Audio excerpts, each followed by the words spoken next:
just simply put, I mean, how does this team go forward after a defeat You like have this? no choice but to go for it. That's life. This ain't the only thing that's going on in life. I mean, all you guys are dealing with something. You still moving. You still progressing. You still going forward. We got to do the same darn thing. We didn't expect that. There's a lot of things that on in life that's unexpected, and this is one of them. We got to knuckle up and let's go. We can't sit down and have no pity party. Y'all don't feel bad for us. Some of y'all are ecstatic about what transpired today, and I know that. But that's cool. We're gonna take this one on the chin because we deserve it. 29. I've never been in one of these type. I don't remember. From youth on, I don't remember being up 29 nothing and losing a football game. I really don't. This is a little tough for me, and I'm trying my best. And I thank you all for your patience, and I thank you for your heart because this is really tough for me. But you can see when I'm amping up and I kind of see this stuff coming, you can see why I go at it like I go at it because I could feel my team. I could feel what's about to transpire, and here we go. Welcome into a new Buff Stampede Radio. Adam Munsterteiger, the publisher of BuffStampede.com, and excited to not only catch up with William Gardner, our football analyst, but also to introduce Matt Smith from 104.3 The Fan. Matt, thanks for joining us on the pod. We've had some great discussions prior to press conferences this year. We're next to each other in a couple of press conference settings this year, and curious to get your thoughts on the Buffaloes. Thanks for joining us. Oh, thanks for having me, guys. I'm a fan of what you've done, and obviously, Adam, you and I have known each other for years and years and years now. Gosh, was it 12 years now, Adam? So for me, it's Sounds been right. it's a pleasure to get to join you on here. And like I said, I've been following along, obviously, with you guys and covering the team the whole year, and I can't wait to break this down because we got a lot to get to here today, gentlemen. A lot to get to with this team. Yeah, we've got a lot of awards to go through, and I first just want to get your general thoughts and feelings about where Colorado football is during the bye week. What have we learned, and where do you feel like we're headed? William, let's start with you, and then we'll go to Matt. Well, I think it's a question that's got a couple of different aspects to it because where are we headed? Well, are you talking the short term this particular season, or are we talking in a larger sense? I think what we've learned is that it's a little bit. Well, I was going to say it was a little bit harder to turn things around, but we've turned things around almost entirely. And then I think we got ahead of ourselves a little bit in those first 3 weeks, and now we've kind of come back to a little bit of reality. Adam and I both predicted 6-6 before the season, and that's still firmly within our grasp. I think when we got to 3-0, we were all thinking a lot bigger than that. But in terms of reality I think we're seeing a little bit the difficulty of taking 80 new guys and putting them together as a team, because I think some of the problems we're seeing on this team come down to the continuity and things of that nature. But I think overall, the larger picture is really bright, with the commitment of Antoine Hill. I mean, the future of this program looks fantastic. So I think in a larger sense, everything looks great. I think we're still those 6 or 7 dogs away from being a 8 to 10 win team. I think most of those guys would be on the 2 lines and maybe an outside pass rusher. But I think what we've learned is that Deion Sanders is a special human being. And that's what I've learned. And I'm not just talking about as a football coach. So I think that it's been an exciting season so far, and I think there's a lot more left to come. Look, yeah, well said, William. I didn't know what to expect, quite frankly, when he got hired. I just knew it was going to be special, right? I knew there was something about this that was going to bring this program, at least breathe life back into it. I didn't know if it was necessarily going to bring life back to the program, but he did that almost instantaneously. And from that, I always people call it the opening press conference. I call it the opening press rally because it was media and a whole bunch of donors and fans, and the environment in there was so unique. To me, it was unlike anything, and I've covered, professional sports at every professional sport at every level. So for me, it was very unique, and it was in that moment that I said, okay, things are just going to be different here. From the moment that he announced Shedeur as quarterback and kind of broke convention in a lot of ways, but it was so necessary. We've needed that in Boulder, and more than anything, as we've moved further and further away from that time, you realize and you sit here and you go, no one else could have done this, right? No one else could have done this. I don't even believe some of the best coaches in the country could have come in and done this. And there's what he's done on the football field and with the team, and then there's the cultural movement aspect to this that I didn't know was really coming until after the TCU game. And when we were huddled, Adam, in that corner of the hallway doing the post-game presser at TCU, I sat there thinking to myself, and you and I were on opposite sides, right? You and Brian were sitting on the other side, and I was kind of standing up. I had never seen a bigger collection of like national college football writers ever in one room. And maybe that's just because I haven't covered it maybe nationally ever before. But for me, it was, wow, okay, there's Stuart Mandel and Adam Rittenberger, and there's Ed Werder. And it's like, okay, this is about to be something right now. And as we move further and further away, it just took on a life of its own, really, culminating in Coach Prime being on the cover of Time magazine. So from a 30,000-foot view, unbelievable turnaround, kind of more micro look at things. They've got some things to work on, certainly, and they've got 5 games here the rest of the way this season for this season to do it. But I think more than anything, I came into the year 4 to 5 wins. And you guys have to understand, I'm not, Buff Stampede Radio. I'm on 104.3 The Fan. So if I come out and go, hey, the Buffs are going to go 7-8, 7-8 win team, everybody's going, oh, that homer, and they're never going to listen to what I said. So I honestly tried to set expectations lower. What I said was 4 to 5 wins to me is a wildly successful season. Anything less, maybe somebody got hurt, or maybe it was a bit of a disappointment. Anything more is gravy. So to me, at 4-3, they've already accomplished what they've needed to. So from here on out, in my opinion, everything really is gravy. Now, it'd be great because the field goal posts have since moved since the season started. But at the same time, everything was always about next year anyway. So in year one, there have been some bumps in the road, but those were to be expected. And I think it's unfortunate what happened against Stanford because it would have set them into the bye week with the exact narrative that they wanted.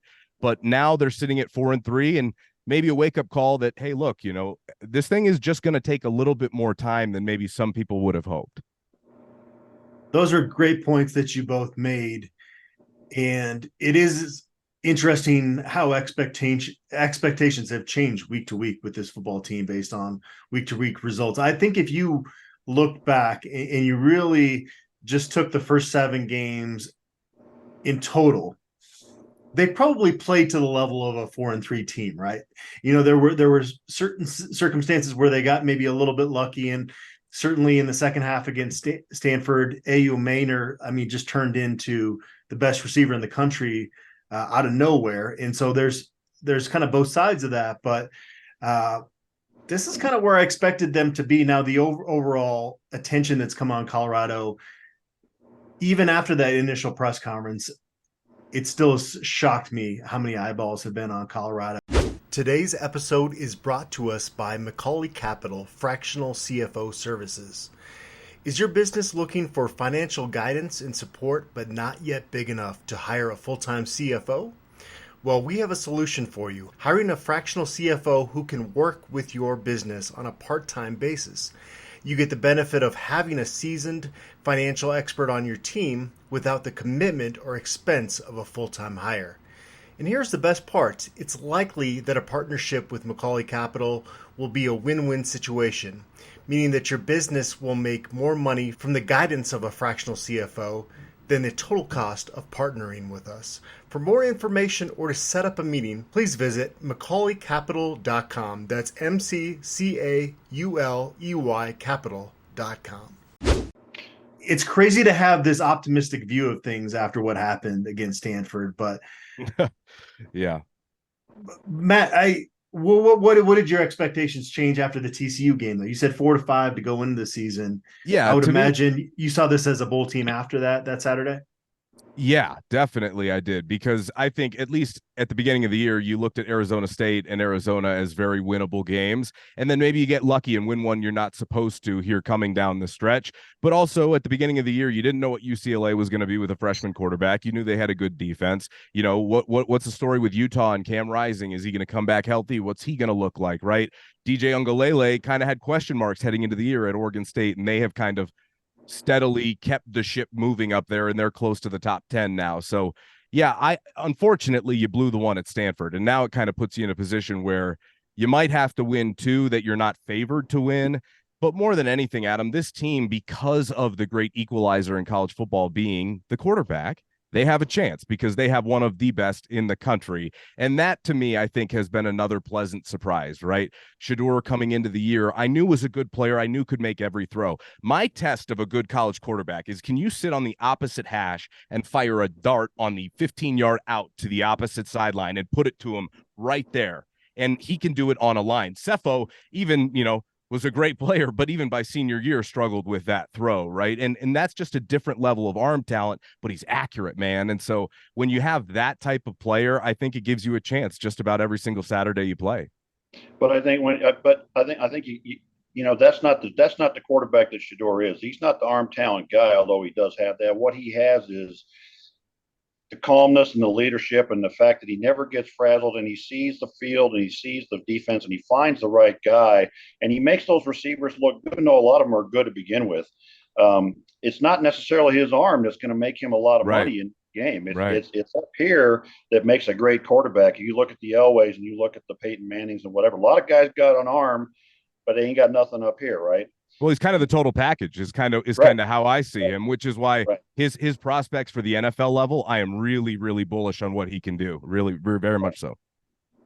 So we sit here, they're 4-3 with 5 games left, 4 against ranked opponents. William, how important do you think it is to get into bowl eligibility in terms of upgrading the talent? Now, we know that Coach Prime is going to upgrade the talent via the portal, and they're going to have a nice high school class. It's going to be more quality over quantity in terms of the high school guys they bring in. But if you win 6 games and you're on ESPN and you're on these shows and they're talking about Colorado going to a bowl game all December, and they, put up crazy, ridiculous ratings during that bowl game, how much of a push does that give this program to add more talent through the portal versus if you go 5-7 and don't have that extra bit of trajectory that it is propelling you into 2024? Well, I think it helps obviously to be winning on a regular basis to a bowl game.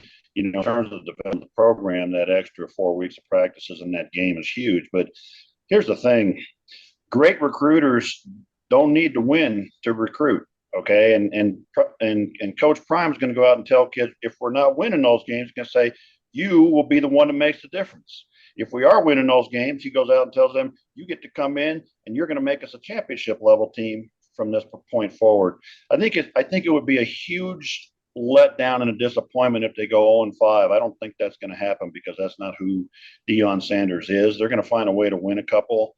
I still think they're going to get that bowl eligibility, but certainly it improves your recruiting a great deal. And at the end of the day, does it matter in the long-term trajectory whether they get bowl eligibility this year or not? I really don't think it does. As Matt said before, the expectation coming into this season was 3 wins. We've already beat that. What they need to show down the stretch is that they're competitive and not have meltdowns like Stanford and not have blowouts like Oregon. But I really believe they're going to find a couple of those wins. And the 5 teams we got left, none of them has established themselves as a sure thing yet. Oregon State's getting close, but there are question marks about every one of these teams, and every one of them on any given day can be beat by CU. So I think the recruiting, Antoine Hill is exhibit number 1, is going to be great no matter what happens, because Deion Sanders has the ability to make the argument to those players either way. I do think there's some transfer portal guys, though. If you look at Jordan Dominic coming in, Zay Weaver this last year, if you're Colorado and you go to a bowl game, you can tell transfers that only have a year left of eligibility that we're not that far away in terms of, now the college football playoffs going to 12 teams. So you just need to get into that sphere to have a chance at things. I feel like for the transfers, it matters more if they get into a bowl game as a high school kid that knows he's going to have time to develop and sees a long-term future. I don't know. That's where I see the bowl game making more of an impact is with the transfer guys.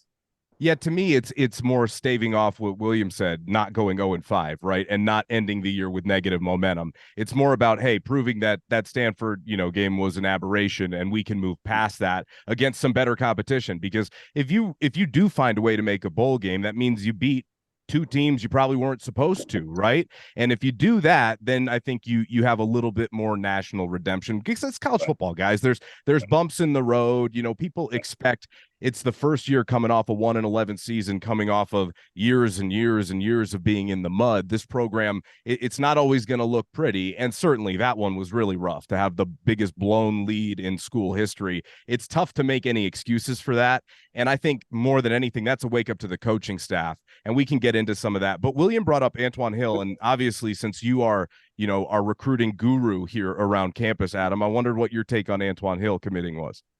We got a film room feature on Antoine Hill up, and so folks should go check that out. Now, okay. Just from it's already out, so you can fill us in here. Yeah, well, and I'll swing back around and watch it.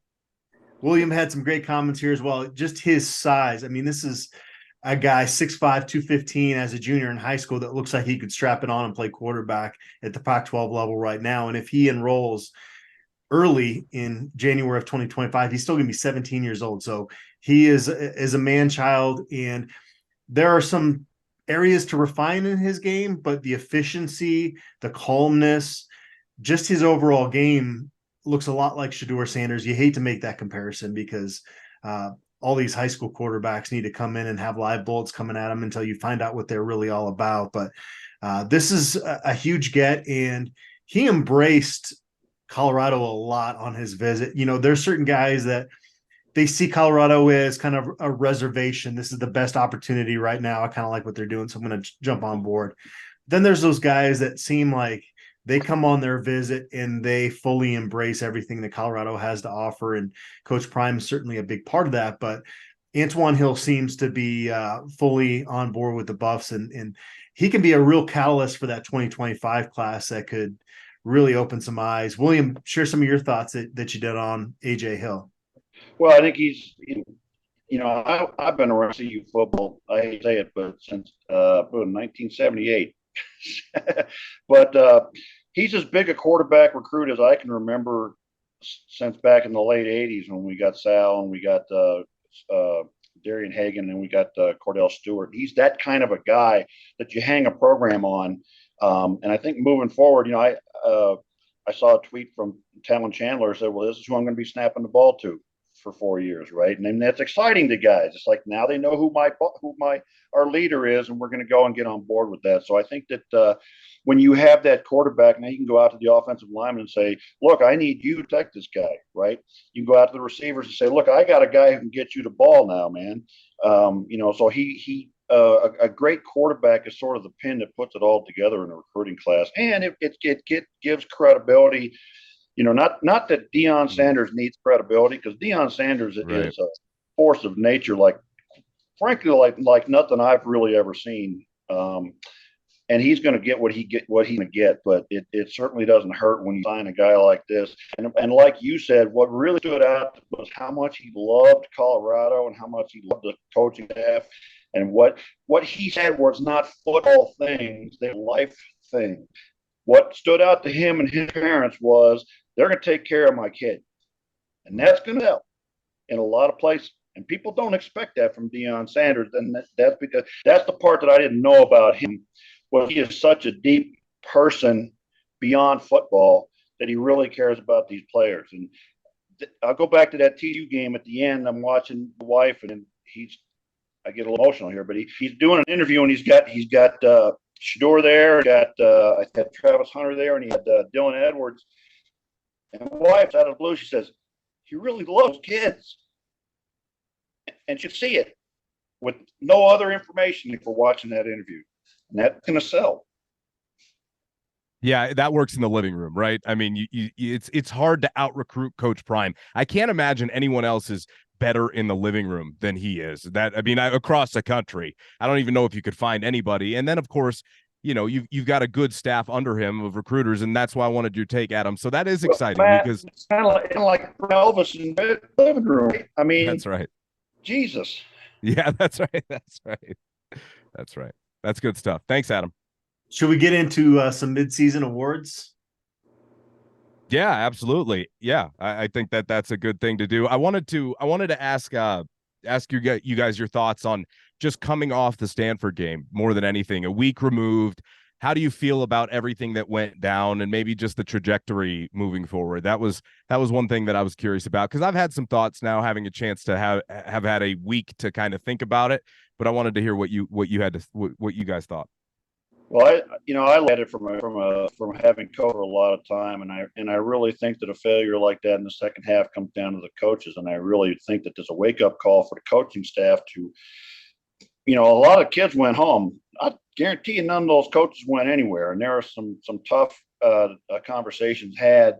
But I keep thinking back on that game, and I think, there was really two games there. In the first half, it was total domination by CU, and so that team is still there in CU, and you have to get their mind right. Adam made a comment a few weeks ago about how in the first 3 games of the year, CU played with an attitude, with a chip on their shoulder, like everybody thinks we're going to stink and we're going to show them and we're going to beat TCU, and they really had an attitude, and then they didn't have that attitude anymore.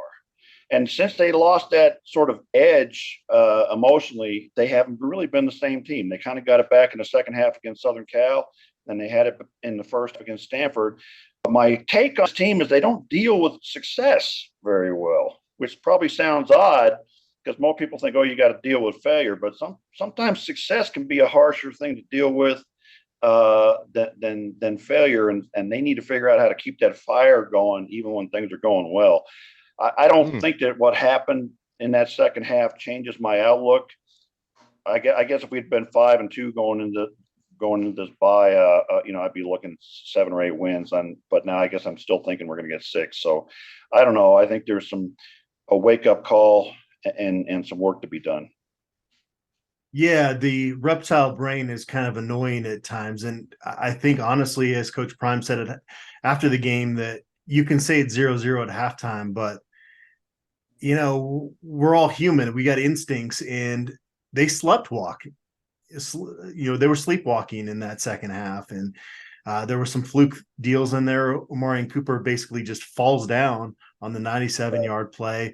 I think there's some pent-up frustration from Travis Hunter that, the way the season has just not quite gone to what it should be given his talent level and the injury and all that. And he lashes out when, the defense is going to get off the field on third down, and it gives them that touchdown where if they kick a field goal there, I still think Colorado wins that football game.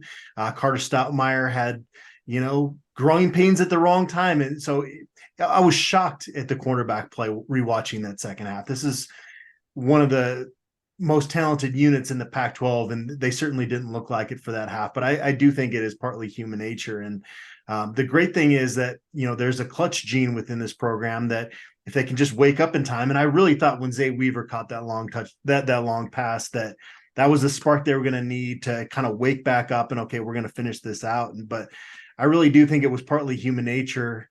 But credit to Stanford. They also made adjustments in the second half, but I don't think, obviously you don't want that result going into the bye week, but if you're going to get a resolve as a group going, you got to sit with this game for a very long period of time. And that could theoretically breed positive results. Now, again, you'd much rather have them be 5-2 and then worry about them kicking back too much during the bye week than to be in the current circumstance. But if they come out and they overachieve, you could potentially look back to that Stanford second half as something that catapulted this program, but they got to go out and do that. And I don't know if they're going to do that. That's up to them. I do think, Matt, and I don't know if you felt this way, but I looked around before press conferences before this bye week, and I saw a lot of tired faces. And all we're doing is covering this football team. What do you think these players and coaches are dealing with? There's just so much going on, and you can try to stick to your script, your daily plan. But when there's extra stuff, on top of that each day from the excitement around Boulder right now, I don't know. I think that this was a football program that needed a bye week in a desperate way, just from recharging the battery standpoint. I know just covering this team, that's how I felt. Oh, I think one real quick point on the Stanford game. The other thing I keep saying, I believe is for a lot of years, football is a game of faith. Okay, when you believe you can win, you can win. And in that second half, we came out and they got those 2 touchdowns, and all of a sudden it was a close game. They started to believe, and we started to doubt. And I think that's a big part of what happened. And if you're any kind of a competitor, and those guys that play for CU now are competitors, this is going to eat at you, and this is going to you're not going to want to let this be your last word on things. Yeah, I think those are great thoughts from both of you. Specifically as it relates to the Stanford game, I just thought as we move further and further away, and it was exactly what I felt that night, it was a failure in an approach from the coaching staff. I think that at times this year, they're a little bit too, and I've been talking about this now for the better part of a month. Are you beholden to what you want to be, or are you adapting to what you need to be? And I think next year, when you have more of your guys in the building, you can be a little bit more beholden to, okay, this is the identity we want to create. But unfortunately, I just think by the nature of the team that you have, that identity is going to have to form organically. And I think there's been a bit of pushback against it from the coaching staff as far as how they want to execute offensively. I know they want Shedeur to shine, and I know that he has the talent to really drive the offense. But to take some of the pressure off of him, they really should have been committing to the ground game more throughout the season.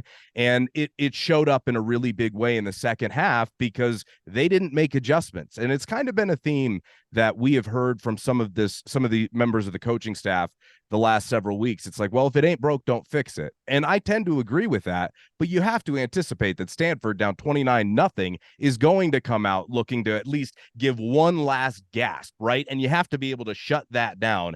And Colorado, they came out in the same 5 wide spread to the boundary, 3 passes, 3 and out. And it's like, well, that's the type of stuff that allows another team more opportunities and extra possessions. And that was a real failure in approach from Sean Lewis, in my opinion, because if they didn't learn that from USC almost had the exact same thing happen to them just a few weeks before, where they're snapping the ball with 25 seconds left on the play clock and allowing extra possessions. And I just thought Sean Lewis really missed the mark in that second half completely. And he's had his ups and downs, in my opinion, a little bit more down than up. But in his defense, it's easy to pick and choose from the outside, and I don't know what's going on in those rooms. And I also don't know what he's been asked to do offensively, right? I don't know if he feels like there's a lot of pressure to have Shedeur come out of each game with 300 yards and 3 touchdowns. And, so I don't want to be too harsh on him, but I felt like in that second half, if you just run the football a little bit more and kill some more of that clock, man, they don't have enough time for that comeback. They just don't. And I think Colorado probably opens the door offensively a little bit more for their own offense by doing some things a little bit differently.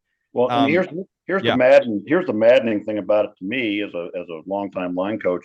Our running game works. When you call it. Our running game works, and it works well, man. I mean, I'm not talking 300 yards a game wishbone, but our running game is tremendously effective, and they don't call the darn plays. Right. I don't understand it. It's kind of the approach from Coach Prime at the beginning of the year, William, and Adam knows this well. I kind of harped on him there for 2 weeks, and I was like, hey, what's kind of going on with the running game? Do you believe that a commitment to the running game is necessary? And he kept telling me, he said, look, if we're rushing the ball for 1 or 2 yards, I don't believe in doing that. Well, I've always been told that there's an old adage that if those 1 to 2 yard carries keep happening in the first half, but you stay committed to it in the second half, those start to open up. But to your point, I think this offensive line is probably better run block than pass block, to be honest with you. I really do.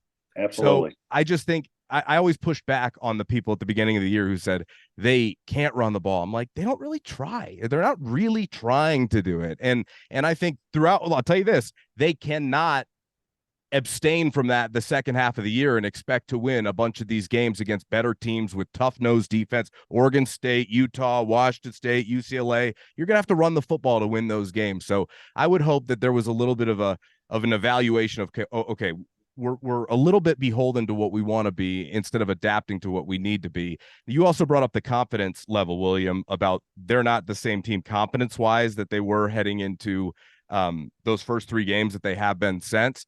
I think there is a lot to that. The team that took the field at TCU played like they had nothing to lose, and they kind of lost that. Against Nebraska, it was another slow start. They had 5 consecutive slow starts up until the Stanford game. So I think they're just trying to get a handle on things, but I think it's also a process and and maybe a byproduct of just having a new coaching staff together and it being such a new collective that sometimes these things do just take some time to gel, and you kind of have to evaluate what you have maybe just a little bit better than they have so far. I just don't know how you look at a 29-point blown lead and don't point the finger at the coaching staff. Like, that's a complete and total system failure. And I agree with you as from a longtime coach. That's absolutely on the coaches. And one last thing, and I'll throw it back to Adam. But as a longtime line coach, there's not an offensive lineman on the planet that wouldn't rather run block than pass block, because that's when you have to go out and do what you do and be nasty and enforce your will. And to your point, frankly, when we're running the ball, we're getting 3 to 5 yards every time we run it. And I just don't understand why we don't. Hey, stop us. If you can stop us, then stop us. Why stop ourselves? I just don't get it. Yeah, I think it's a little failure in identity there. Just my opinion. The other part I wanted to bring up, Adam, you talked about the bye week. The bye week. Oh my gosh, was it ever time for a bye week? I was exhausted. Just exhausted. And I've been thinking about this the last few weeks. I can only imagine what these guys are going through. Like, I'm sitting here emotionally and physically spent. What the heck are these guys feeling right now? I mean, those first 5 weeks, you open up with the national championship runner-up on the road, then you come back for your biggest rival, then your biggest in-state rival, all these games on national television, mind you, and then the next week, okay, the best 2 teams in the conference the next 2 weeks perennially for about the better part of the last decade outside of Washington. So for me, those were an emotional 5 weeks. I don't know about you, but after especially because Stanford was a short week. After Friday night, I said, okay, I can use a break. Prime was in there talking about, we'd love to get out there and play right away. And I was like, really? Like, I know the competitive part of you wants to just get out there and right your wrong. But at the same time, I feel like the vibe of the football team is, okay, let's have a reset here, refocus for the second half of the year, because I sure needed it. Unfortunately, I didn't end up getting it, but I needed that break, Adam. Well, I'm glad we got it. And I'm going to move this show along, guys. This is awesome. This is a great discussion. I feel like we could probably end up doing like a 24-hour marathon show if we just keep going here. But I'm in. National championship next year. I'll see you there. Right. Midseason awards, offensive MVP. This is very obvious. Let's just go down the line. Ralphie? I was going Charlie Offerdale. Yeah. I think you nailed it, William. Yeah, he's in a commercial. I mean, come on, man. That's right. Obviously, it's got to be Shador. I mean, there are some. It's not that obvious. Some of those receivers, Jimmy Horn and Zay Weaver, have really done things. And Michael Harrison, but maybe he's in a different category that we'll get to. But it's certainly got to be Shador, don't you think? Yeah. That's it. That's all you got is yeah. Yeah. I want to move along to defensive MVP. Well, let me say one thing. It has to be Shador, because without Shador, this is a completely different football team. As good as Travis has been when he's been in there, but Shador's proven himself to be one of the best quarterbacks in the country, despite being the most sacked and most pressured. The kid is special. Absolutely, unequivocally, the offensive MVP. Right. What is Colorado's record right now? If I don't want to say Ryan Staub, that's mean. If say Brendan Lewis. Brendan Lewis is their starting quarterback. Oh. I genuinely don't know. Somebody asked me that the other day. It's not 1-6 at least. Yeah, it's something like that. Maybe you get the Nebraska game. Maybe, man. I probably 0-6, Adam. If I'm being honest. If you had Trout and Lewis, they probably haven't won a game yet. Defensive MVP. That's a little tougher, isn't it? I went with Cameron Simlin-Craig. He seems to have made the most big plays, the most momentum-changing plays, and was a guy that didn't even start the season as a starter. I just feel like his impact, and you could throw out maybe 4 or 5 names here and probably make a case for it. I just feel like he's had those moments where it hits the highlight reel and it makes a big impact for the defense. Let me throw this out and get a conversation about this. Do we win TCU or CSU without Trevor Woods' interceptions in the end zone? That's who I picked. Who I picked. Was Trevor Woods. If it wasn't Travis Hunter, it's Trevor Woods. That's who I picked.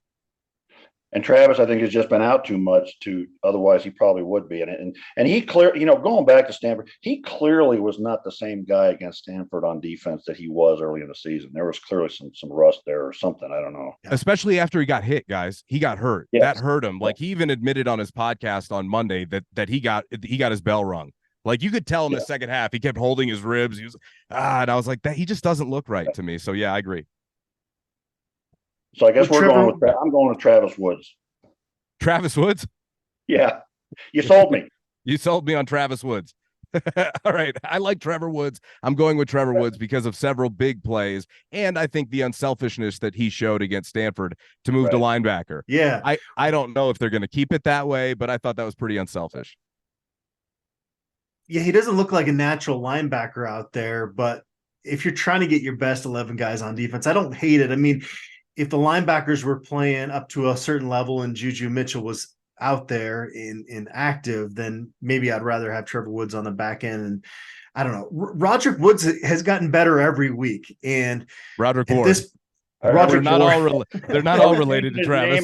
We got Travis Woods, Roger Woods, and George Woods. That's right. Roderick Ward. I don't know if you can take him off the field right now because it seems like he's getting better and better. He's kind of an energizer guy out there, and he was a guy that really didn't give up anything against Stanford. But I thought that was defensively. I thought they had more defensive backs on the field because Stanford likes to do a lot to the edge, and they felt like they had a better chance with defensive backs making plays at the edge. I thought that was because there was one third down where they had Miles Slusher, Travis Hunter, Omarion Cooper, Shiloh Sanders, Cameron Silman Craig, Roderick Ward, and Trevor Woods out there. And I was like, it is all DBs and like three down linemen. What is going on here? Yeah. That was definitely strange. Special teams MVP. Oof. I'm curious to hear what you guys pick. William just wants to punt on this one. He doesn't even want any part of this. I'm trying to think of actual football players to name, but I think it has to be our punter. If you think about Mark Bassett, if nothing else, those two kicks that he's dropped right at the 1 yard line are crazy, man. The one against TCU that sort of almost had eyes and it kind of dribbled out, and then the one against Stanford that he nailed back there, and I thought, well, okay, this is going to seal it, and of course it didn't. But I can't think of anybody besides Bassett that really stands out to me as the guy. Well, okay, I'll tell you that there's one play by my man Bishop Thomas when he steamrolled that dude. Yeah. Which gets him in the voting. Well, I just need the Men in Black thing where they have the red laser go over your eyes so you forget what happened with Mark Bassett with the block punt, because that's right. That's exactly right. Oh, dude, I maybe watched that 10 times just trying to figure out what the heck happened, and I was more confused at the end of those 10 replays than I was going into it. That's right. But no, he's third in the Pac-12 in punt average right now, so that's who I've got. I think Mata would be the other candidate in terms of a true specialist, but because of his dancing. Come on, man. Yeah, that would be the only reason, William. I just hope moving forward they address that, because I think Mata's a good from in close, but they got to have a kid who can have a leg. It's Colorado. We need kickers and punters who are tops in the country. This is altitude.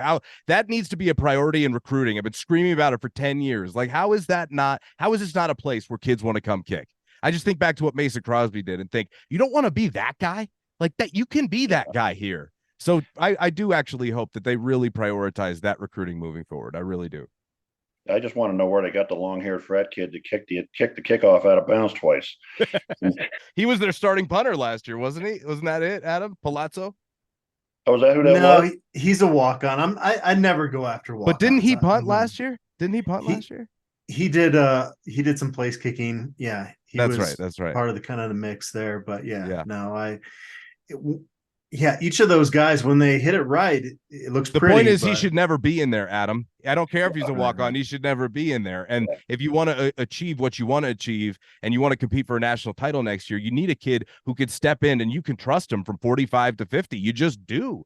Like, they don't have that kid on the roster right now. So I hope that they find a way to bring somebody in this recruiting class. Because, guys, if they want to win tight ball games, they need that guy. They really do, and they don't have him. All right, midseason awards continuing here. Most underrated. On either side of the ball or overall? On either side of the ball. On either side. I've got Amari McNeil. That's who I was going to say. That's who I was going to say. Because Amari McNeil, and that's why I asked if you were going to go offense and defense, because Amari McNeil is absolutely the guy that I thought of. That guy, I don't want to say dominant because he's been damn close, but that's, dominant's a big word, but he has been super, super effective, and nobody notices because he's not getting stats. He's not getting sacks. He's not getting tackles for losses, but he is beating up offensive linemen and letting other guys do their jobs. And when I watched the game, I always are watching the lines more close than anything else, but Amari McNeil is always the guy that jumps out to me. Like something happens and there he is right in the middle of it. So Amari McNeil is my guy too. All right, I've got three here because I couldn't really decide, because the one I wanted, and again, you kind of have to bring back the Men in Black, thing, because Omarion Cooper, I think, has played a really, really big role for this team, especially when Travis Hunter got hurt. And quite frankly, I don't know why he's rotated as much as he has at that other corner position, just based upon the experience. And I know Stoutmeyer has shown some things, and McLean had a moment, but those two kids have also been burned a lot, this year. And so I'd like to see maybe a heavier dose of him here moving forward the second half of the year, especially on the road at some of these tough schools, right? I mean, UCLA, Utah, Washington State. I'd go with experience there. The other two guys I wanted to give a shout out to were, you mentioned defensive MVP. I was going to say Cameron Silman Craig for most underrated, because you just mentioned leading the team in interceptions. And the other guy, Anthony Hankerson, because I think Hankerson has just stepped up in a really big way. Well, and I got to jump in there on him because, on the Stampede board, there just seems to be a disrespect for Hankerson, and because of what McCaskill did a couple of years ago somewhere else, and because Hankerson was here last year too, I think there's a bias against guys that were here last year. Nobody's giving him the credit for what he's doing out there, and he's not going to be a guy that shakes and bakes in the open field and goes 90 yards. But he's going to get you 3 to 5, and when some guys get you 5, he'll get you 7. When some guys get you 7, he'll get you 12, and he'll get that 20-yarder and what have you. And he runs hard, and he's the kind of guy as an offensive line coach I appreciate, because he has patience and vision, and he makes my guys look good because he finds the holes they make, not just runs into their butt where they're supposed to be. So right. I love that pick. Can I ask you something about the running back room, William? The usage of that position group this year has not made a ton of sense to me. Like they'll bring in Kavasier Smoke for a series, and why even do that? Just give it to Hankerson. Running back's not going to build a rhythm that way. I know that you want to give him some playing time, but does that really appease him? So to me, I there's a lot of stuff about the way they've used that position that it's either they don't like things, it's too much is changing on a week-to-week basis rather than staying consistent. And why take the guy off the field who's doing everything you need? Hankerson's he's as good in pass protection as he is in everything else. He's also a guy you can throw the ball to down the field, and he can actually catch it. So I don't understand taking him off the field unless he's tired. And really lining up Dylan Edwards behind center is kind of silly. On first and second down, it's just a waste of a down. Yeah. It's a waste of a down. It's a waste of talent. The kid is super talented, but that's not his talent. Get him out on the edges like they did the first few games. I love that quick pitch to the outside and let him do what he does. Yeah, out of shotgun there, the little toss. Yeah, that's a nice play. If Anthony Hankerson got 20 carries out at UCLA, I feel pretty strongly that he turned that into 100 yards. Would he turn it into 200 yards? Not a chance. Right. There's a dying curiosity inside of me that wants to know what it would look like if he gets 20 carries in a game.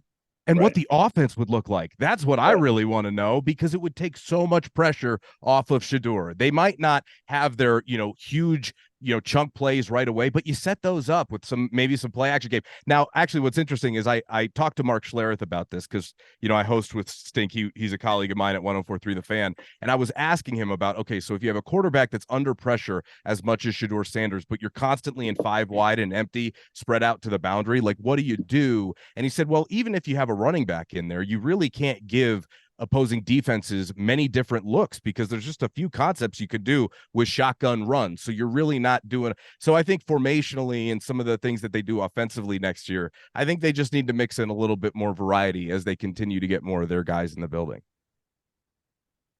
What's been the best moment of the season so far? Oh boy, there's been so many. I kind of almost have to break it down to on the field and off the field. And quite frankly, I'm not sure that it's going to be a football play to me. I got to tell you, just as a person who appreciates men with character, that moment with Coach Prime and Jimmy Horn Jr. against CSU is as good as it gets. And you can probably hear it in my voice. He took him aside, and Jimmy's not having a good game, man.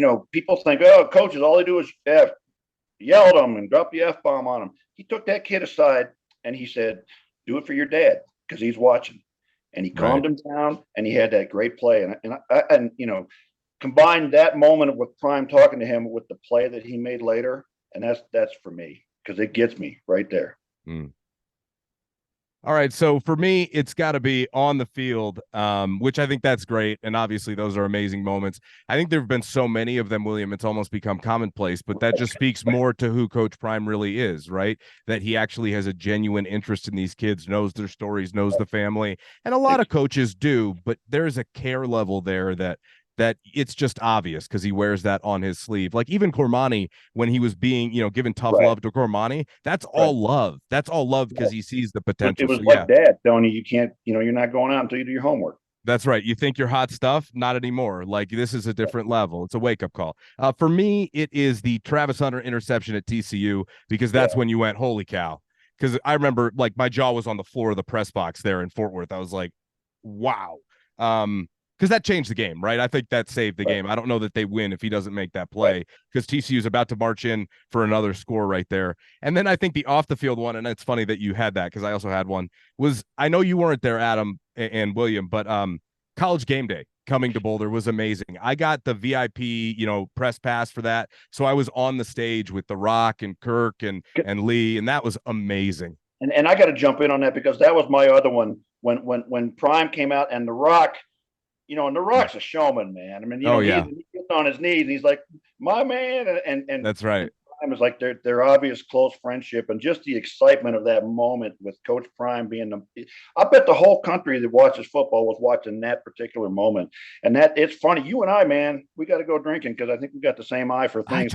I told Adam that weeks ago. I said, William and I could absolutely sit down and have a couple of beers together.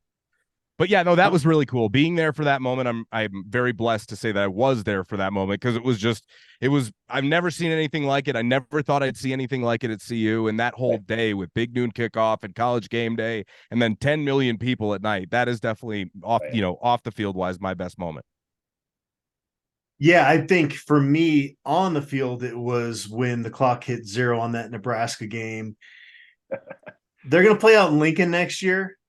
And when that game takes place, there will have been more than 5,000 days that pass between Nebraska's last victory over Colorado in the kickoff of that football game. From a very young age, I had a hatred for Nebraska and really had no reason for it. I just, we all have our thing. We all have our thing. And so they have a winning record against Nebraska since 2001, 3 in a row against the Huskers. So just to have that reality stretch forward was big. The pregame with the 10 a.m. kickoff and Paul Pierce and Kevin Garnett are down on the field. I grew up a big Celtics fan. And to feel that crisp fall air, I took a moment just to kind of soak that moment in. The atmosphere was lacking for the Stanford game, even though there were a lot of people at the stadium. But for the USC game, that was pretty special. Yeah, well, it was 8:30 at night and freezing. So yeah, it was lacking a little bit. Like I get that. Man, I played at CU back in the early '80s, and I was there through the whole time with McCartney. So the hate for Nebraska runs deep, and I've been asked to leave that town before, and the wife has forbid me from going to away games at Nebraska because she's like, I'm not bailing you out, and so and quite frankly, Sal was a close friend, and when they mocked him, that was just too much, and so. Yeah, anytime we beat the Cornhuskers, and I'm going to use their actual name because we're on the radio and I want to have a little class, but anytime we beat them is a top of the line moment. You never have to have class when it comes to talking about Nebraska. That should be a rule of BuffStampede Radio. No. There's no class. I kind of thought it was funny that McChesney was going to go up there and sit in their section and be McChesney, and the wife said, "You're not doing that. Don't even think about it." It's not worth it. All right, what's been the worst moment of the season so far? I got to go that hit on that cheap shot on Travis, man. Changed the season, I think. That's exactly what I picked. I picked the Blackburn cheap shot, or obviously blowing a 29-point lead. That whole moment, that experience unto itself. But the cheap shot, because it did change, because Travis is one of the leaders of this team. And in a lot of ways, when he's out there, you feel like, oh, at least, we got him out here, right?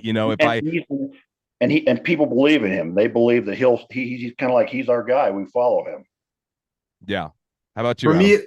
For me, it was Ayo Maynor catching that ball on Travis's back, and it was the pinned it to his helmet. That was brutal. Yeah.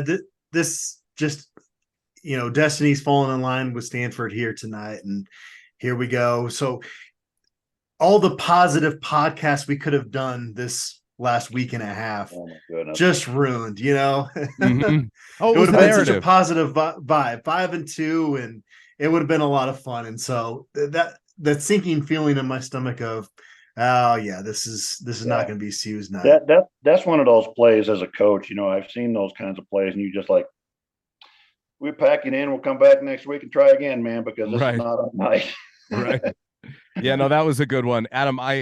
I'll rotate in and out between like the stairs and the press box. I don't like to be in the stuffy press box too much during the game. I'll tweet, but I got you and Brian firing off live tweets like you got about your holsters, right? I can get in there with some commentary, not necessarily live tweets. So some of the bigger moments, like I'll go out to the staircase and watch. And when that happened, I just went, all right, like you guys said, not your night. Like sometimes it's just not your night. Hey, Matt, I got to tell you a story about that, because are you talking about the north? Did you go out the north end of the press box? Yeah. Well, one year when I worked for the athletic department, my game day assignment was outside that door. Was that right? And Platty wouldn't let anybody cheer in there. And I remember 1989, and we're playing Nebraska, and all of a sudden the door opens, and out comes Irv Brown and oh my God, what's his name? Joe. Joe, and football coach at Cherry Creek. Dave Logan. Dave Logan. Those three guys come out and they're like, "Hey, can we stand here with you?" I'm like, "Yeah, sure. What's going on?" They're like, "Yeah, fucker won't let us." Excuse me, but he won't let us cheer in there. And so I'm like, we stood out there and went nuts the whole rest of that game, because they said, we're cheering because we hate this team and we're winning. And so I just thought it was funny you mentioned that.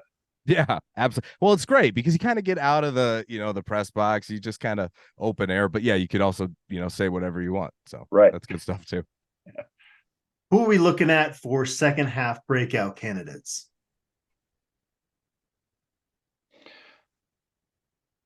And there's radio silence. This one was the hardest for me simply because of the way they've used players. It could be a different, you never know who's going to play. I'll give you mine first. I'll lead off this one, William. I have two names. One is Sean Lewis, because this is, I think this is his time to really kind of sink his teeth in a little bit more and be more dimensional than he's shown so far. Demonstrate an ability to be more of a critical and anticipatory thinker, I think, a little bit more with some of their concepts and their play calls and their game plans. And then I think on the field, Caleb Foria. I mean, we saw the 2-point conversion, right? Maybe he finds a way to work himself into the rotation. I know Mikey Harrison's been doing a great job, but ever since he's been on the field, he always makes plays when he's on the field, but he's just hurt all the time. So that would be my two names. And to expand on the Lewis thing, he's also got a week now to sort of sit back and sit down. They've got those analysts on the staff now who got a lot of football experience, and they need to be scouting our offense. And Lewis needs to sit down with them and say, okay, what can we do to expand this and make it better? I like that a lot. Yeah, so this gives him a week to sort of recharge and look at what he's been doing, and I like that pick, and I hope you're right. I am going to throw out a guy that you mentioned earlier, Matt, and that's Omarion Cooper.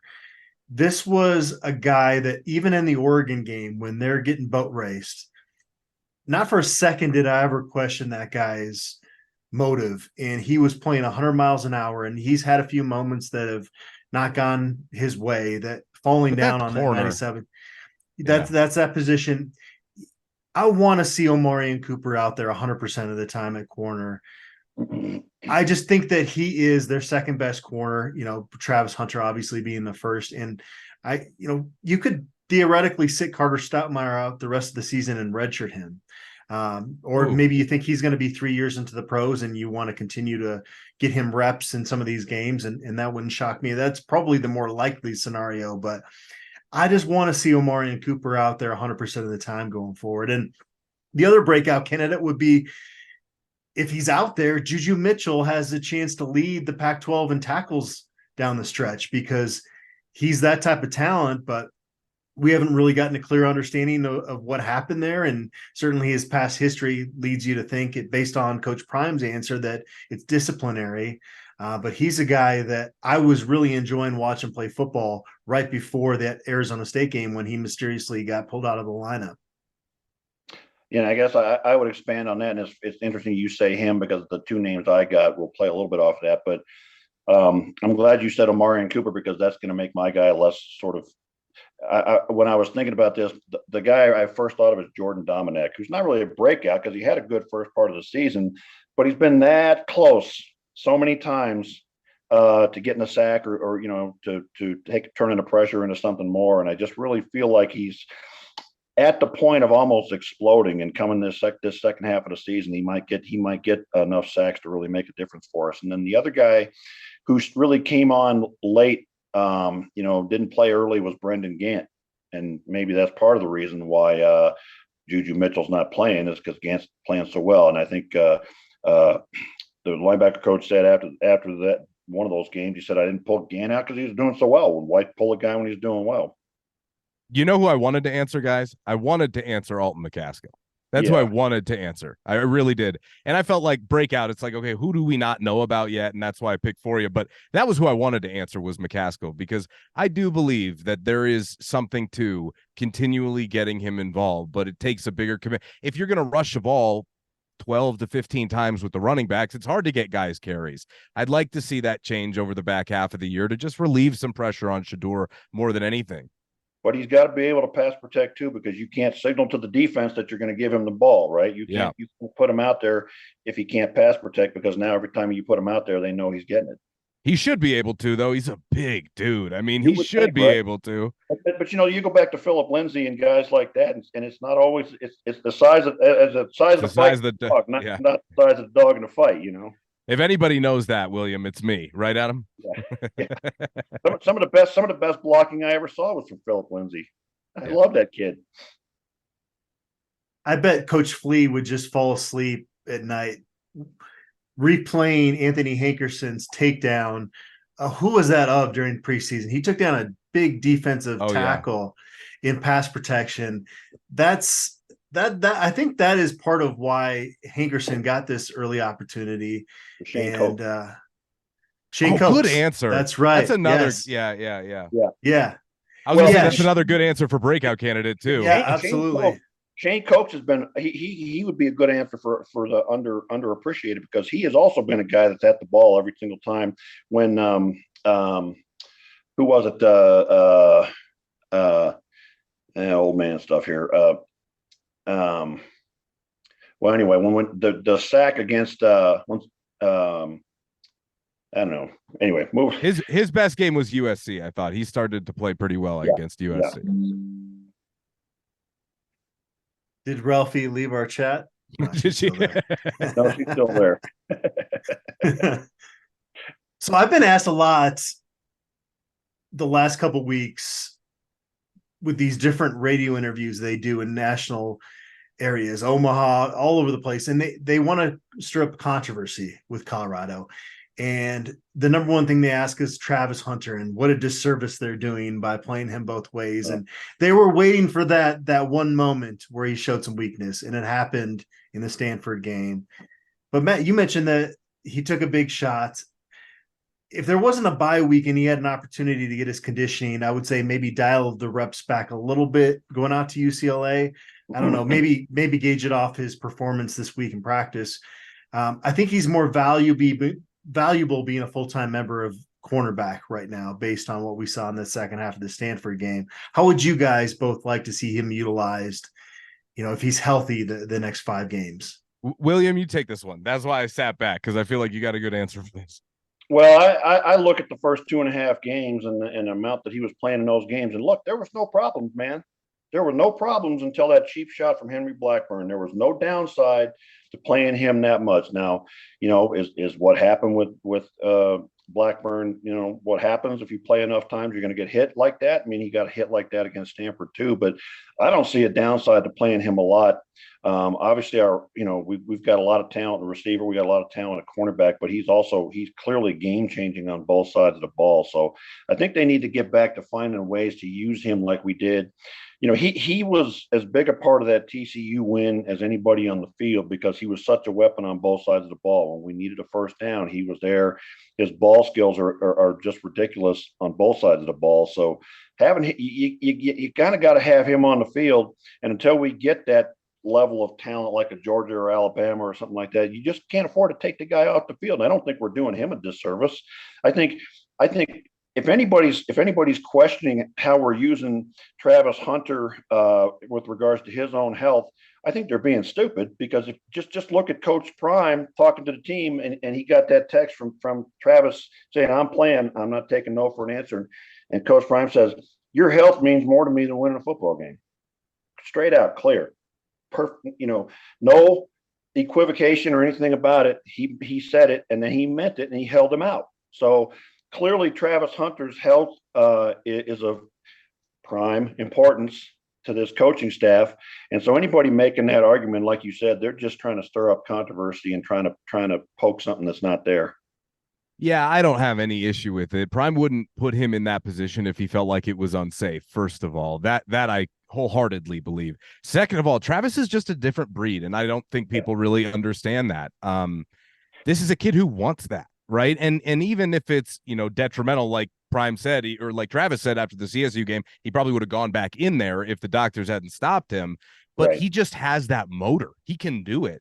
And I was actually, quite frankly, a little surprised by some of the pushback that just the amount of snaps that he played got against Stanford, maybe just because the number is so jarring. But I thought he was more physically ailing because of the shot he took in the end zone, not his wind. I didn't think his wind was a problem. Did you have a problem with that, Adam? No. Well, look back. I'm sorry to jump in, but you're fine. All the conditioning runs in the summer, right? And they run in those stairs, and everybody's at the top, and they're puking and they're gasping. And he's like, he's a different breed. Is that the warm up? Yeah. The hard part. He just. It's like I compared it in one of our podcasts to the guys that climb Mount Everest without oxygen. Right? They just have a different. They process energy different. What I try not to do is, hindsight's 2020, so I'm going to change the way I felt about it. If I was going to look out there in the second half against Stanford on any of those plays defensively, knowing that Travis is coming back from this injury, knowing that he took that shot, you'd still want number 12 out there based on all the knowledge that you have going into this situation. And so he got beat on a couple plays. He made a dumb mistake after a play. And then you're going to change your opinion. No, like, this is who he is. And the reason that he committed to play for Coach Prime partly is because Coach Prime appreciates, like you said, Matt, that this is a different individual. And Deion Sanders was a different individual when he was a player. And he's talked about the fact that, I wish I could have played a little bit more both ways. And I would have been able to handle that. And so he can tap into Travis Hunter, not only the football player, but just how he's dealing mentally with everything that's happening.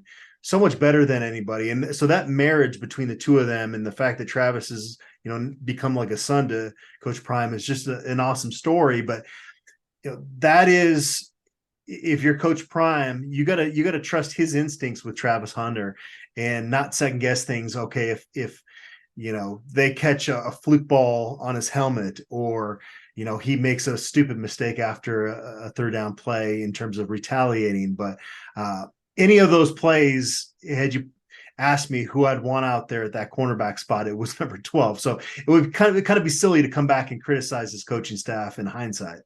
Yeah, I wanted to add one thing to that real quick. I just wanted to say that, look, I mean, everybody bagged on Travis after that game, but he had 11 catches for 140 yards and 2 touchdowns. It's like, oh, Travis had a rough second half defensively.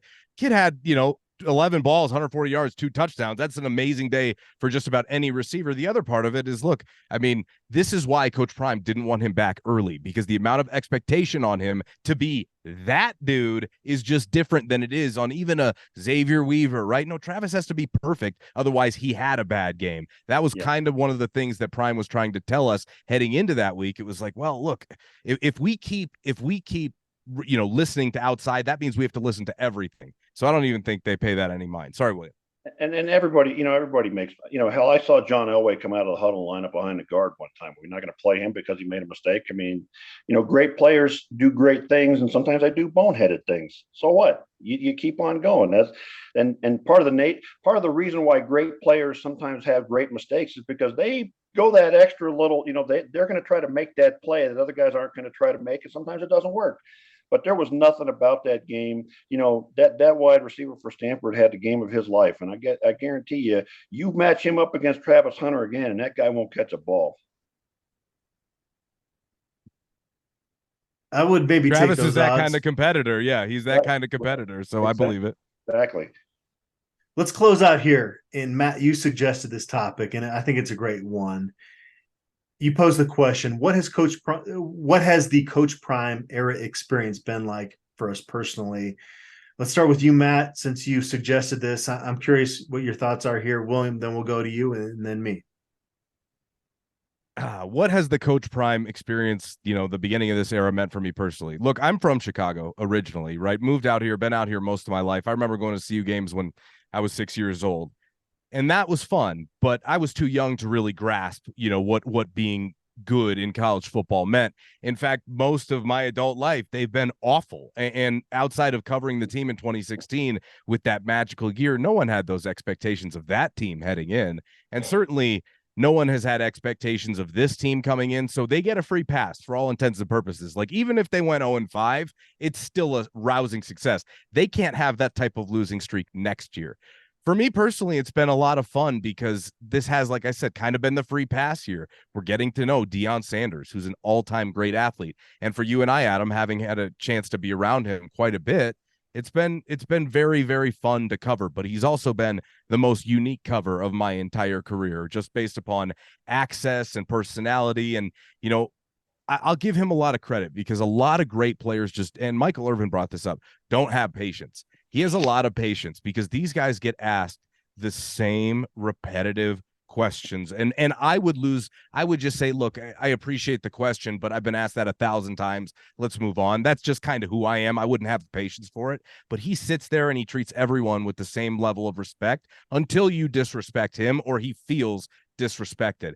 And he was able to make his point, kind of shouting back at Pat Rooney as he did at the, was that Fall Media Day or something like that. And then the TCU game with Ed Werder. But he did that stuff to make a point. And unfortunately, Pat in the moment was kind of the target of that, but he's even argued semantically with me. So I think covering him, it's been a fun experience because he keeps you on your toes, but he's also a really, really good human being. And that part has been special for me because I've been around a lot of coaches and some of these guys are just jerks, right? And while I think he has every reason and every opportunity to be that person, he's not. And that's just kind of part of his faith, I believe. But, this is Boulder. This is not, where it's not Jackson. This is not, Dallas. There is very little diversity here.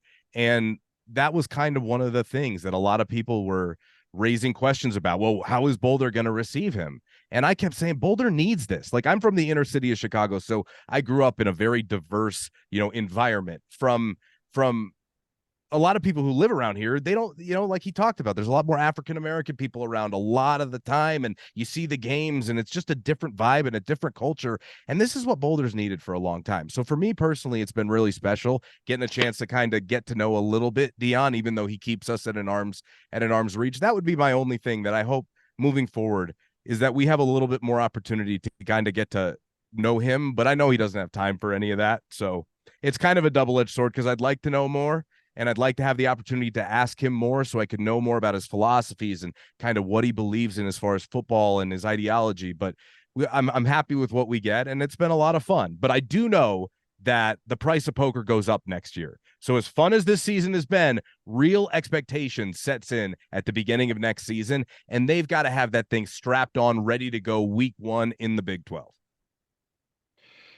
Well, I gotta say, Matt, I'm buying the first round, man, because it's like you read my mind on part of what you said there, and I'm gonna go off on that a little bit. But there's two aspects of it to me. Number one is the guy who's been around CU football since 1978, 1980, and the 90s and the gray years and what have you. And I've been a diehard fan, lived and died with this team, and I got to tell you, I was done.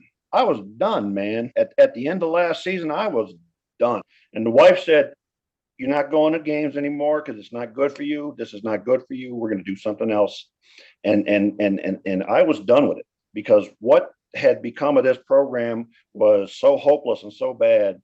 And then almost from day one, Coach Prime has turned that around and given me back the program that I loved for all those years.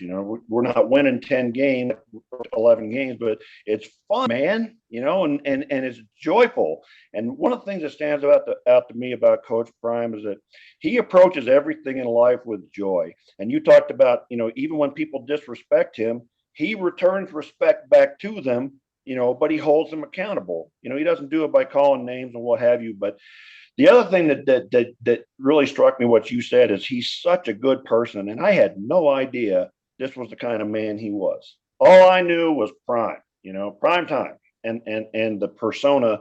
What I didn't know was how much he cares about the players and how much he cares about larger things like the community of Boulder, welcoming and being diverse and what have you. And to expand on your point about covering coaches, man, I've worked for a lot of these sons of bitches, and you are right on the money, man. Some of these guys are just assholes and just egotistical jerks. They don't care about their players. They don't care about the fans. They just care about them and their own legacy. And so when you get a Bill McCartney, my vivid memory of Bill McCartney when I was there, I was no good, man. I was a walk-on, and he cared about me. He came and talked to me. How's classes going? What do you want to do with your life? And a guy like that has a huge impact on the future, and he had a huge impact on what kind of coach I was. And you see that from Coach Prime, and you just feel proud to be part of it.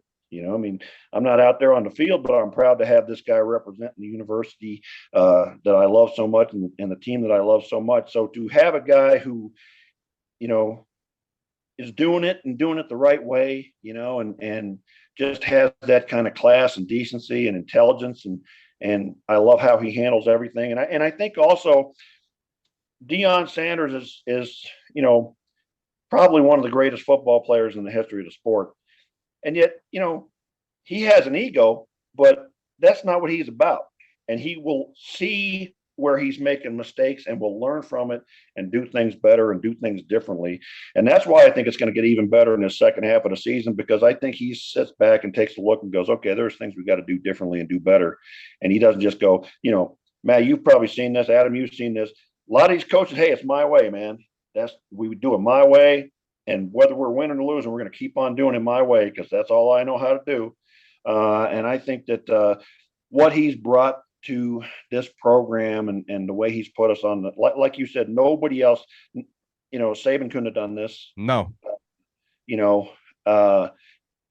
nobody else could have had the personality to draw the nation in. And you know, I keep hearing comments like CU is Black America's team, you know, and giving people something to look at and believe in, and you know, to see an African American man come to a place like Boulder and just really succeed and be great.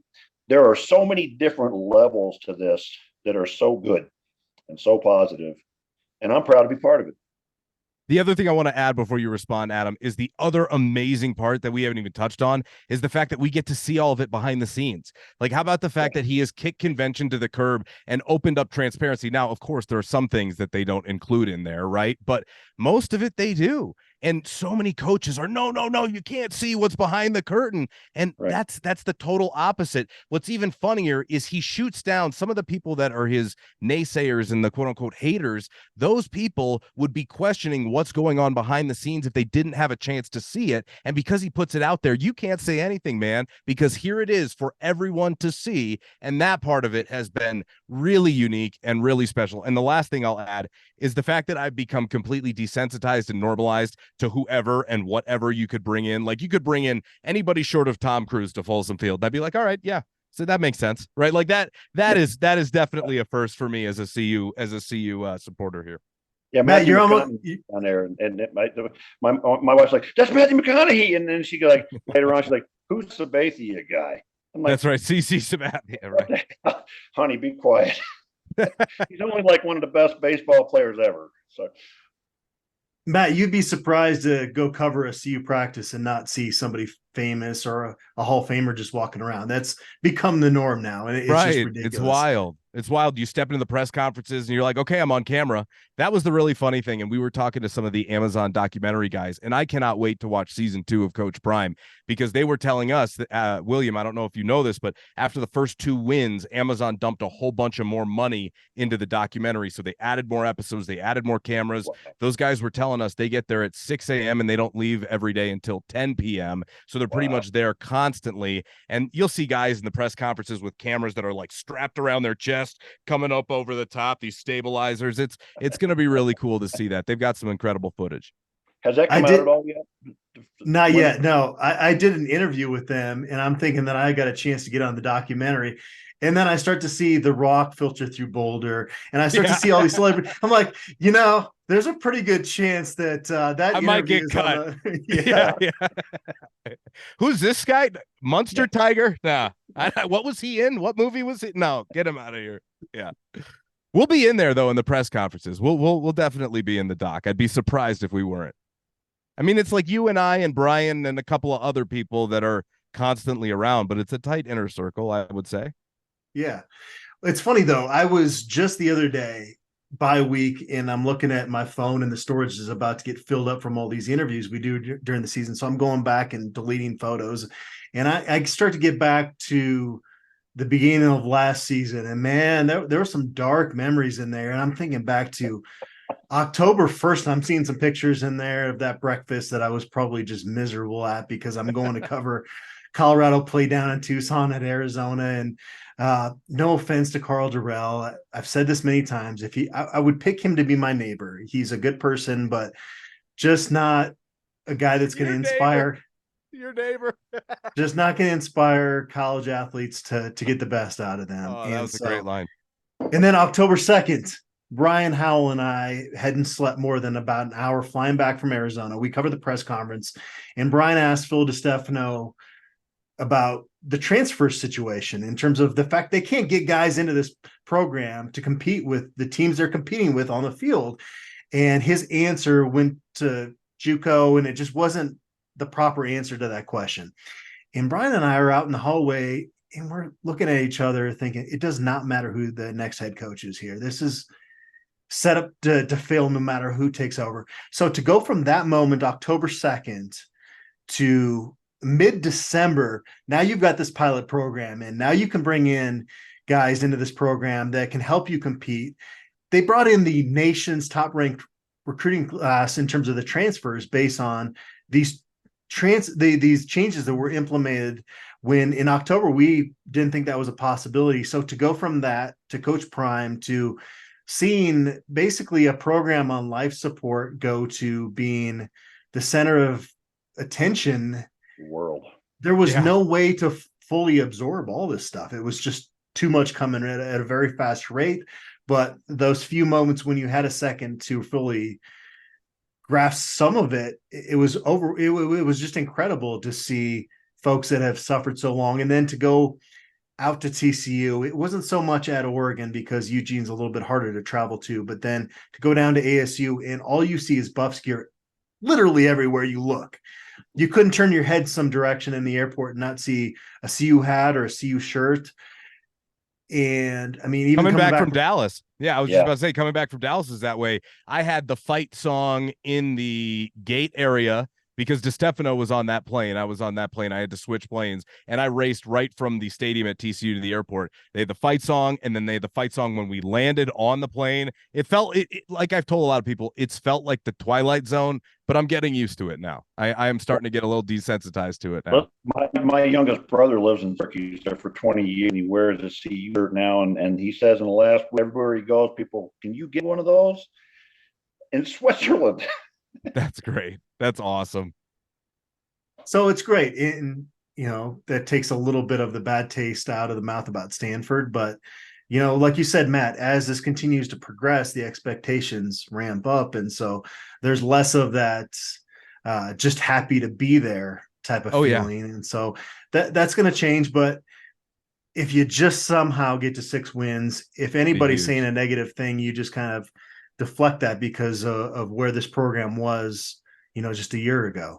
You can't go winless the rest of the year, though. I think that's probably my only goal for this program. Get one. Like, it'd be great if you got 2. Just don't reel off a big old losing streak and really thunder a lot of the momentum that you had already built, because that would be super unfortunate. Even if you went winless, it would still be a win. It would leave a bad taste in your mouth heading into next year. And I think this program, for all the good work that they put in, deserve to find a way at least to make it to 5, if not 6. Yeah. And Matt, the people ask me, were we going to get to 6 and are we going to win any more games? And all I can answer is we're going to win, because that's who Prime is, man. He's not going to go 0-5. The dude just doesn't do that. Man, I hope not, William. And I don't believe he's going to either. But this is the one thing I've made this mention to Brian actually a few weeks ago, Adam. I said, look, Prime has seen much more football and forgotten more football than I could ever know. But I promise you, we have seen more Pac-12 football than he has seen in the last decade. And this conference is tough down the stretch. These are some thorn in your side teams. Like, it's not like you've got a Cal in the mix here, and even Arizona looks like they've started to really turn that ship around. So it's going to be a tough task. And I certainly think, again, when you have the great equalizer with Shedeur Sanders, if you make things easier on him, if you help out not only your offensive line, but your defense with your running game, I think there's a lot of things that they can do and accomplish. And I wouldn't put, 500, to finish or above 500 to finish out the year out of the realm of possibilities, but they do need to make some adjustments. Right. Matt, though, having watched Pac-12 as long as we have, though, we also know that the Pac-12 cannibalizes itself every single year, right? And so Colorado can be part of that process, playing 4 ranked teams down the stretch. So there's that part of it as well. Yeah, absolutely. They passed me a shin bone. That's right. It'll be interesting to end the year with Washington State and Utah. That's gonna be a tough finish, right? I mean, either way, both those two locations on the road have not been great friends to the Buffaloes since joining the conference over the years. And look, I'm curious to know what your predictions are, and I think it's kind of hard to say right now. I think I feel comfortable. Brian said the other day to me, I asked him, he goes, I feel really comfortable saying they're going to win one more time, kind of similar to what William said. And I said, look, based upon the end of the Stanford game, it was hard for me to get there last week, but I would be surprised if they didn't find a way to maybe sneak one out here, just because they do have some elite talent on this team. And I guess I would answer that, going into the TCU game, it was the surest thing in my life that we were going to win that game. I just knew it. I just knew it. And I knew TCU was going to come back down to earth, and that I like Sonny Dykes as a coach, but he's a perennial 8-win coach, and he wasn't that guy from last year. So I feel the same way about these 2 wins. They're going to get 6 wins. All right, then I trust you. Then why? I'm not even gonna say anything else. I believe William. And I couldn't tell you. Don't ask me to go game by game, because if you ask me to go game by game, I'm going to come up with 5 losses, right? But they're going to come up with 2 wins, and they're going to do it because and that's why we love the damn sport, man. Right. You know, Right. And just give yourself a shot. Yeah. Right. Any given Saturday, and especially even more so in college, you know, where there's differences in talent level, you know, you see crazy things, man. Crazy things happen. Guy catches the ball on the back of a guy's head. I mean, come on, man. That doesn't happen. You come back down 29-0. Right. Yeah. And so, you know, Stamper did it to us. We'll do it to somebody else. I gotta stick with 6-6. That was my initial prediction, so it's Good. Close enough. I want to cover a ball game, but holy crap, Colorado! You can't go out to Salt Lake City 5-6 because I've covered that too many times. Oh my god! And it never ends well. On Thanksgiving weekend, by the way. I'll be like this with the Japanese sword.